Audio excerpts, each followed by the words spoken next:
سلام علیکم، شبتون بخیر. امیدوارم هر جا هستین عالی باشین. شما فکرشو بکن، میخوای بری وزن کم بکنی، ورزش شنا رو انتخاب میکنی.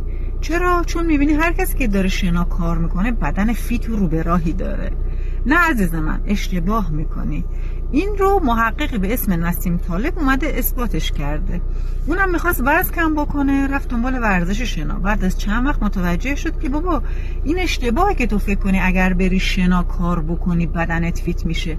برعکس، اگر بدنت فیت باشه میتونی بری ورزش شنا رو کار بکنی. به این میگن توهم بدن شناگر یا دام بدن شناگر. مثلا شما یه عده‌ای رو میبینید یه سری محصولات آرایشی دارن استفاده میکنن، میگین وای چقدر اینا جذابن و فکر میکنید به دلیل استفاده از اونه و همون آدما میان این محصولات رو تبلیغ میکنن و شما گول میخورید، دچار این دامه میشی و تمام.